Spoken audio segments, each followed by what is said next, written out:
But you were always Pradeep Sarkar's Dada's Parineeta. He Yeah. wrote the role with you in mind. Yes, he did. What do you think he saw in you?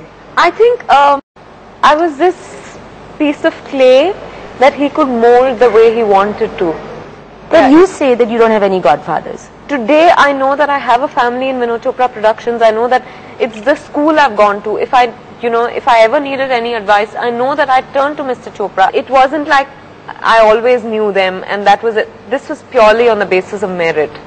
Probably that's why I've always... 40 screen tests, okay, whatever the number is, even 4 no, screen but I'm tests saying later. maybe that's why I've always shied away from calling them my godfathers. And you still had the strength to say no at a time when you owed something to Dada and you said no to him. You said you had the guts to say no to Yash Raj as a new entrant into Bollywood. Where did you find this strength?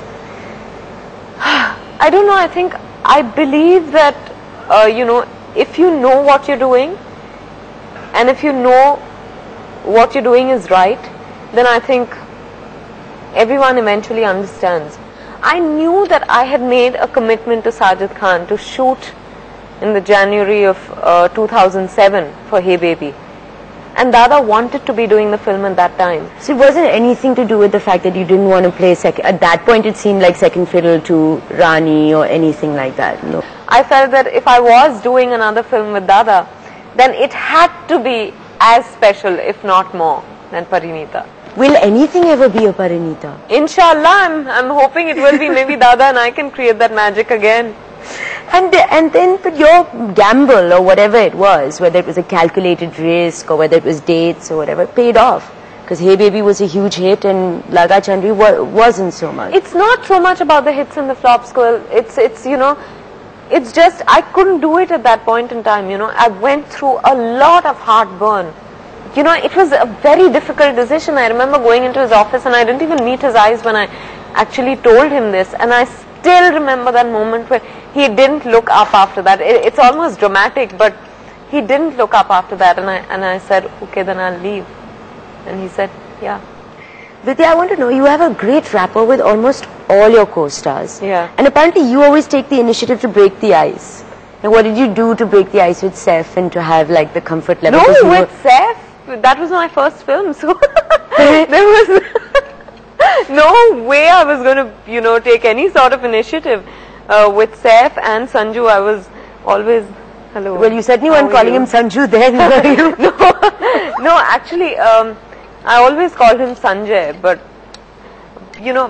I think when we did our second film, I graduated to calling him Sanju. What did you do to break the ice with Shahid? Oh God, it's such a, actually such a ghisa-pita story now because everyone's asked me about it. Okay, then forget it. Let's not talk about that. Yeah. Then let's talk about something else where actually your personal life has been used as a pawn for, as I see it, as a pawn for promoting films, as a PR exercise. How do you and your family, which is so like close-knit and an Iyer family, how do you deal with all these link-ups and these rumors? And for some strange reason, Koel, I always thought that, I wouldn't get linked or there won't be any controversies surrounding me. I think you're this clean, simple, convent-educated Iyer girl. Nothing bad is going to be. The convent girls are the fastest, don't you know? No, but even before I knew it, I was being linked to every man on the face of this earth. You must be doing something, okay? I just get along with them. I just get along with them famously at that. For example, I'm very fond of Sanjay Dutt. I have the greatest regard for him.